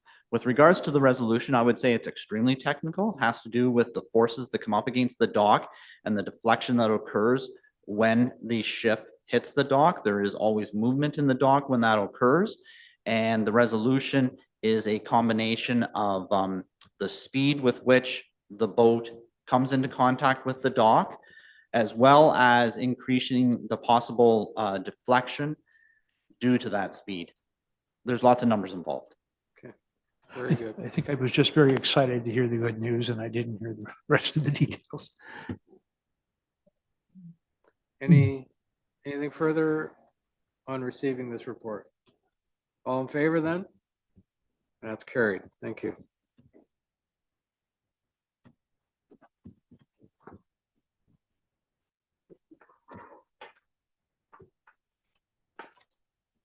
Moved by Councillor Borneman, second by Councillor McDonald. The council hereby approves consent application B2416 at 28 Halls Quarry Road to create one severed lot and one retained lot on the subject lands, subject to conditions of consent as outlined in Schedule A attached. Discussion. Mr. Rand, is there anything, you're online, is there anything you need to add to this resolution? To your worship, I just note that You seem to be muted, Mr. Rand. Can you hear me okay now?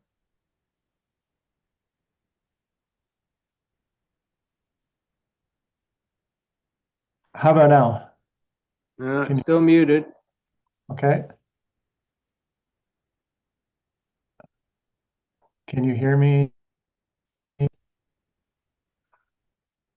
Can hear me?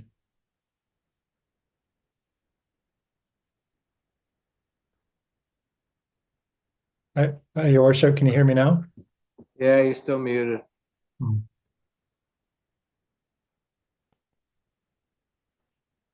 Is your volume up on your It is. I can hear you just fine.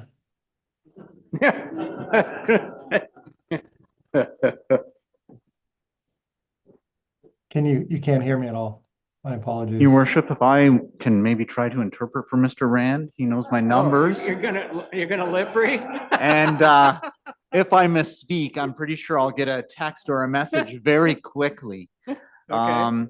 There's a number of conditions in the report with regards to the severance. They're outlined in here. This is a little more of a complicated severance. However, the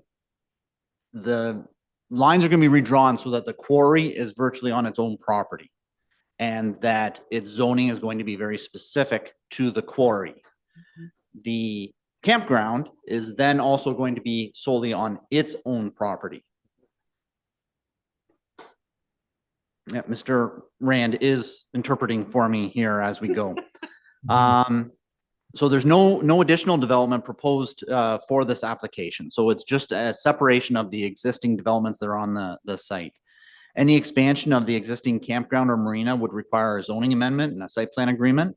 We had comments that were received by Bell Canada regarding infrastructure that requires an easement. So that's one of the conditions that's in the report. And there's also comments from MTO with regards to confirmation of access. So these are the conditions that are in the report.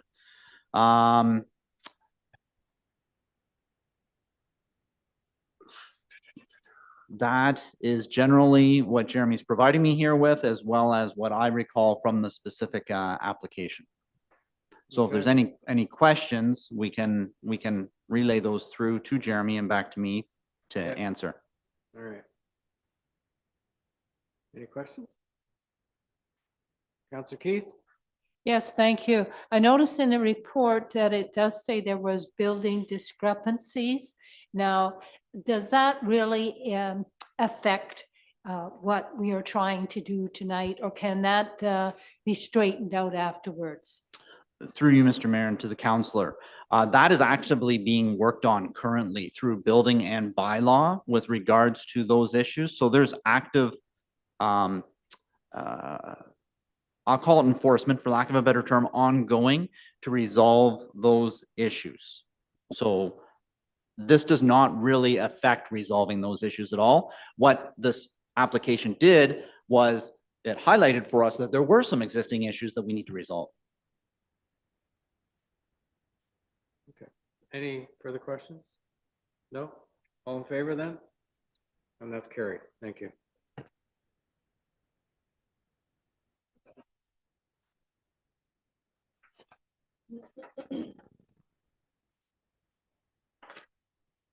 Yes.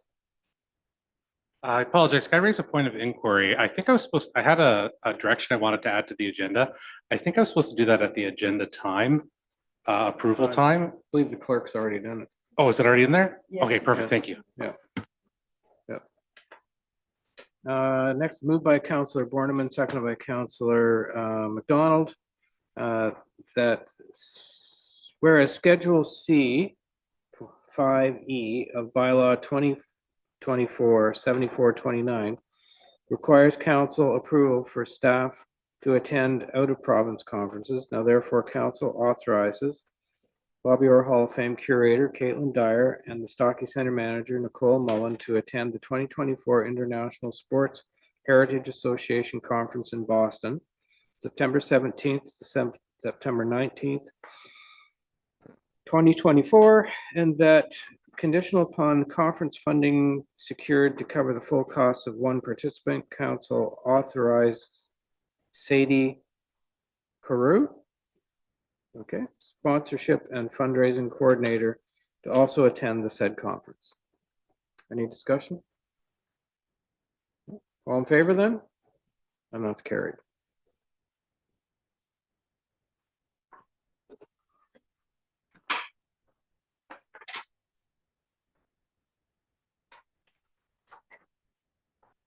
Moved by Council McDonald, seconded by Council McCann. The council approves the sponsorship of the rental cost of the Charles W. Stocky Center for the second annual Mental Health Symposium for their Friday night, April 25th, 2025 keynote speaker event through a donation of $2,000 to be funded from the remaining municipal assistance funding in the 2023 budget. Okay. All right. Ms. Phillips? So the 2023 budget, the funding for that municipal assistance program was about 14,000. So $10,030 to date have been spent out of that funding. So we would fund that then through a donation or sponsorship to cover the cost of that, Okay. Very if good. council wishes. Okay. Hey, Councillor Ashford? I just want to speak in favor of this motion. I attended the first annual conference this year and the keynote speaker was exceptional. They do a teacher stream and a community stream. And I have to say, as a teacher, I'm a better teacher. As a community member, I'm a better community member. As a parent, I'm a better parent. I'm a better person overall. And I think that the more that we can do to open that up for our community, the better off that we'll be. So I really encourage everybody to vote in favor of this. I think given the immediate stress of mental health right now in communities, it's extremely important that and they're planning on bringing in an international speaker. So I'm looking forward to it. Yeah. Any further discussion on this? All in favor? That's carried. Thank you. Ms. Phillips, will you let the organizers know? please. Thank you.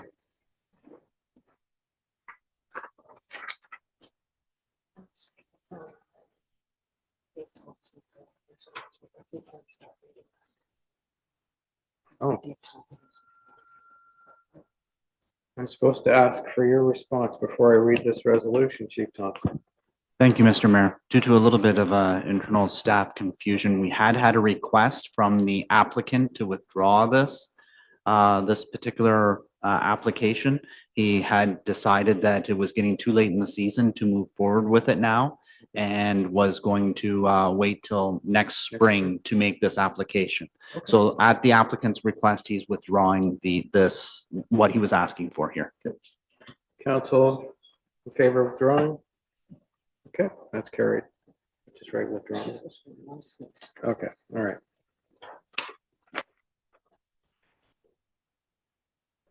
Moved by Councillor Borneman, seconded by Councillor McCann. The council authorizes the manager of wastewater systems to attend the Viola 2024 Ultra Filtration Users Group Conference to be held in Milwaukee, Wisconsin, September 22nd to the 24th, 2024, pursuant to Schedule C, Section 5E of Bylaw 2024-7429, which requires prior council approval for attendance at seminars, conferences, and conventions outside the province of Ontario. Discussion? Councillor Keith? Yes, thank you. My query is, did a operator attend last year conference? If so, well, where and how useful was it from last year?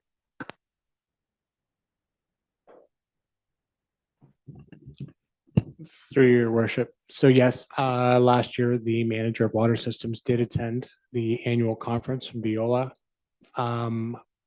Forgive me, I do not recall the location. It was within the US. It is an American-based corporation, so the majority of their users are US-based, although there are a number of facilities, even in Ontario, that do run the same ultrafiltration system. I believe this has been something that various managers of water systems have attended since the inception of the ultrafiltration plant, since its startup. And the understanding is this is the specialized location where all the users can get together, share their experiences, best practices, all of those sorts of things in one location, very specific to the operation of the plant.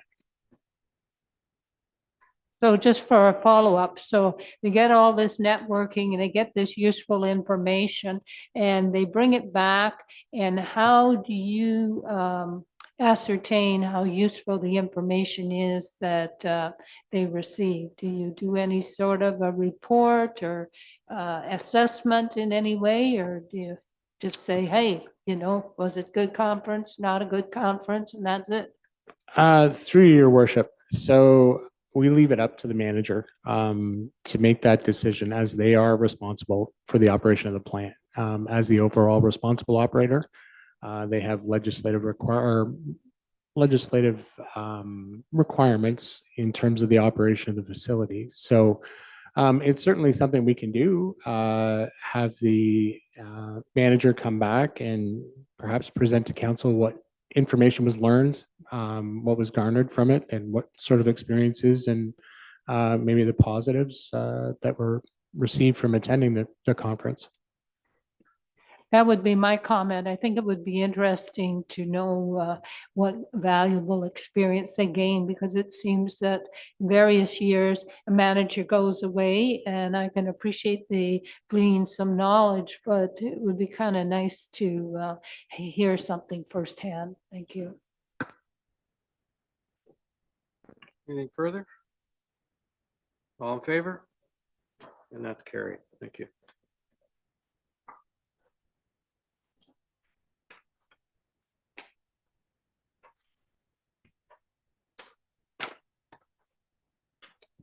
Moved by Councillor Ashford and seconded by Councillor Bileski that to accept the bid from KB Civil Construction Incorporated for the Seguin Street Bridge rehabilitation tender in the amount of $345,518.72, excluding taxes, this being the lowest compliant bid of 3 bids received. Councilor McCann? That's less than the Wabano Street Bridge, actually. But I'd like to know, I guess as you get older, time goes by faster, but I recall when the bridge was developed, this is just cosmetic work. Maybe I'm understating that a bit, Mr. Kearns, but it looks like there will be some traffic disruption, but for how long would that go on? Can you see days or times when the complete bridge would be blocked off? Through your worship, I'll just make a comment on the first and then I'll pass it over to Mr. Bonazza. I certainly wouldn't reference it as cosmetic work. So it's identified in the engineering reports as required work, and it prolongs the lifespan of the bridge. So it's just part of our asset management of those structures in particular. So certainly not cosmetic in nature, but certainly extending the life cycle. But I'll let Mr. Bonazza tackle the next portion of that question.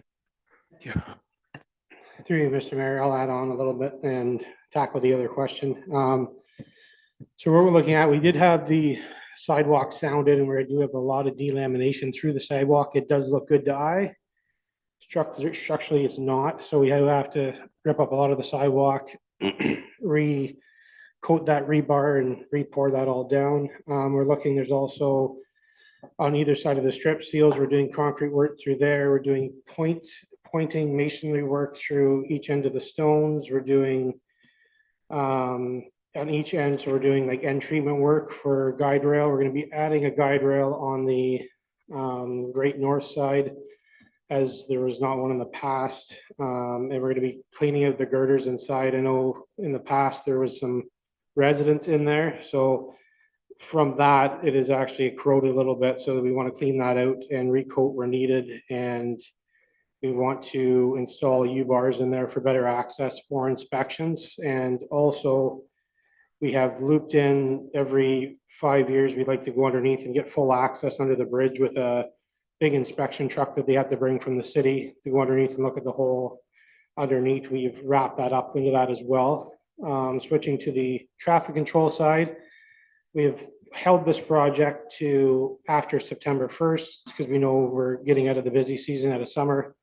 We're looking at usually 1 lane closure here and there. It's going to be flopping each side. Might have to take half the bridge at certain times to do some of the work, but it'll be changing as going as well. And there'll be no total closure, just to be clear on that. And we're going to be improving drainage on the one side as well.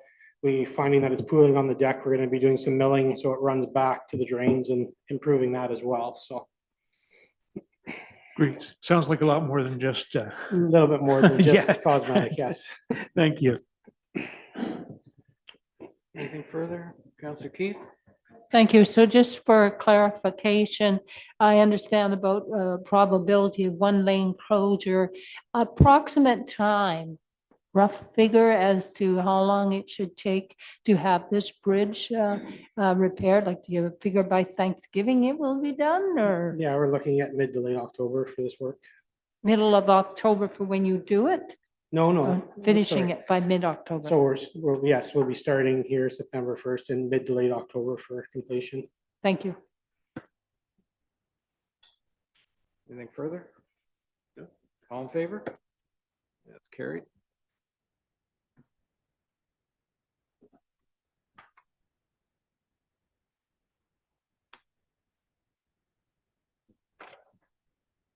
Moved by Councillor Ashford, second by Councillor Bileski. Whereas over 800 children under the age of 15 are diagnosed with cancer each year in Canada. Whereas 1 in 330 children will be diagnosed with cancer before their 18th birthday. And whereas childhood cancer is the #1 cause of death by disease of Canadian children. And whereas there are over 200 types of childhood cancers, not including subtypes and mutations.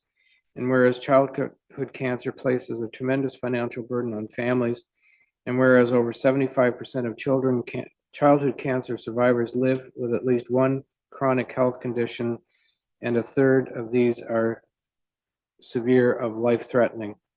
And whereas little is known about what causes childhood cancer, which limits the opportunities for prevention, and whereas the additional awareness and funding for childhood cancer is needed only as only 5 cents from every research dollar goes towards childhood cancer research.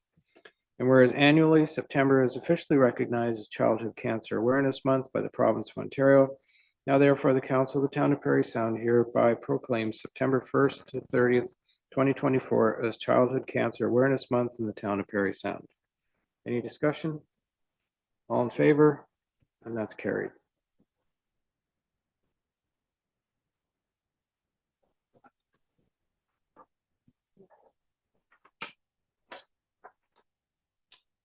Moved by Councillor Valesky, seconded by Councillor Ashford, whereas employers across Northern Ontario are experiencing a critical shortage of skilled workers, contributing to a shrinking labor market with an estimated 50,000 newcomers needed by 2041 to sustain current Northern Ontario population levels. And whereas the labor shortage is causing significant economic hardship for Northern Ontario communities, including reduced productivity and business closures. And whereas population and migration trends to 2021 suggest that Northern Ontario needs 100,000 newcomers by 2041 to sustain current population. And whereas the success of the Federal Rural and Northern Immigration Pilot, RNIP, demonstrates the effectiveness of allocating nomination spots to address regional labor shortages in attracting newcomers to Northern Ontario. Oh, that's better. Whereas the Ontario Immigration Nominee Program has been expanded from 9,750 nominees in 2022 to a goal of 21,500 nominees in 2024. Now therefore be it resolved, the Council of the Corporation of the Town of Parry Sound urges the Government of Ontario to address the critical market shortage of skilled labor in Northern Ontario by allocating 3,000 Ontario Immigrant Nominee Program spots to support the region's economic growth and development.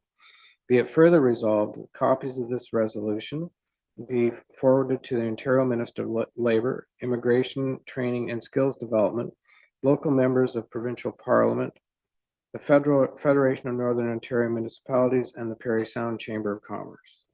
Discussion. All in favor?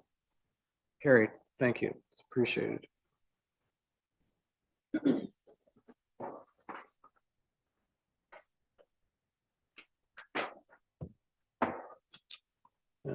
Protection of the fitness trail, moved by Councillor Ashford.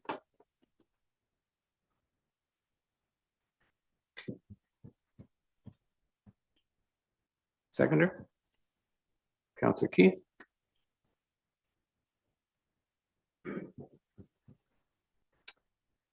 Its direction, the council directs staff to bring to the September 3rd, 2024 council meeting a report and recommendation regarding protection of the Rotary Algonquin Regiment Fitness Trail from consideration as surplus land. Councillor Ashford. I just want to speak a little bit about this. We know the fitness trail is of strategic and economic importance to our community. We know that it's essential to the mental and physical well-being of our residents. We know that it's key in creating an inclusive community and support to the environment. We know that it's historic in the time that it's been there, but it's also one of the things that I was made aware of is the Algonquin Regiment part. There's families and people from our community who served and have these memories of their families and the different people that are involved in that. And hearing some of those stories are quite moving.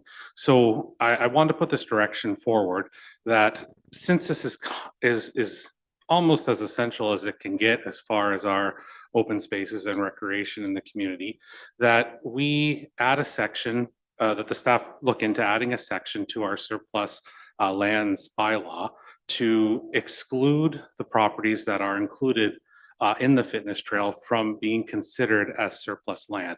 So what that would do is it would add another layer of protection to the fitness trail, that it would not be able to go through that process in order to be declared surplus or redundant or disposed of. It's a bit of a complicated trail that the trail follows. There's, a few dozen properties. Sometimes it's on the road allowance. Sometimes it goes in behind some. So it'll take some time to get that kind of organized. But I would ask that everybody support that today so that the staff can prepare a report and a recommendation on how we can move forward to add those layers of protection to our community fitness trail. Councillor McCann? So it sounds like a good motion and certainly a foresight. I'm wondering if this was in place now, would the lighthouse development have gone through the way it did, or because there was some rerouting of the trail down that way, wasn't there, or am I out of the ballpark here? I think I'm trying to understand what the motion's about, and I'm not sure that I'm clear. My understanding of the motion is that basically any of the fitness trail property, okay, which is part of our park system, okay, would never be declared surplus. Right, that makes sense. Thank you. Okay. Fair enough, Mr. Ashford. Councillor Ashford. Okay. Any further discussion on the direction? No? Okay. All in favor? That's carried. Thank you.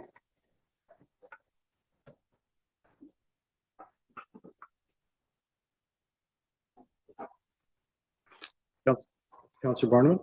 I do have a question on second thought here. Does this include the portion of the trail that is north of the salt docks? Part of our fitness trail. Yeah. I would think because of the complexity of how the trail goes, the staff will present that kind of option to us as they kind of go through. It would make sense. It's part of the fitness trail, but at the same time, there could be parts or things that we don't quite understand. I look over the mapping, the electronic mapping, and I'm like, I can't make heads or tails of it. So there could be more that's coming, but when those kind of information, when staff puts that information together, then we'll kind of be able to look and get a good sense of it. We're moving on. Okay. Moved by Councillor Bielanski, second by Councillor Ashford, that bylaw number 2024-7440 being a bylaw to authorize the execution of an agreement with the Minister of Agriculture, Food and Agribusiness regarding funding under the Rural Economic Development Program be considered as read a first time. All in favor? That's carried. All members in favor of having the second and third readings? That's carried. Moved by Councillor Bielanski, second by Councillor Ashford, that the bylaw above mentioned be considered as read a second and third time, passed, signed, and sealed. Any discussion? This is all good news. Grant money. Yeah. All in favor of them? That's carried. Thank you.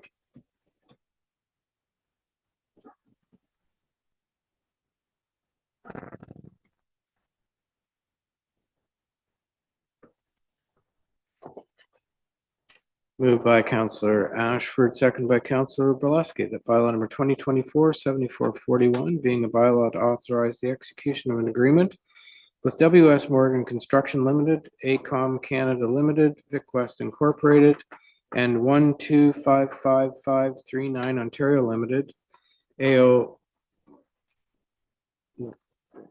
Lonem, Lonel Construction Company be considered as read a first time. All in favor? That's carried. All members in favor of having the second and third readings? That's carried. Moved by Councillor Ashford, seconded by Councillor Bielanski, that the bylaw above mentioned be considered as read a second and third time, passed, signed, and sealed. All in favor? And that's carried. Thank you.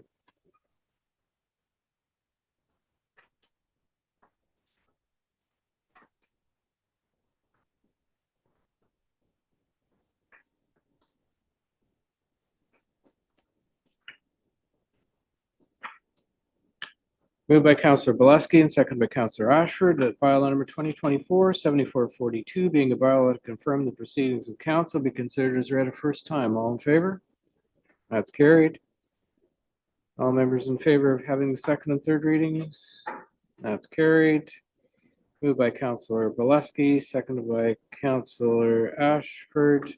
That the bylaw above mentioned be considered as read a second and third time, passed, signed, and sealed. All in favor? And that's carried. Thank you.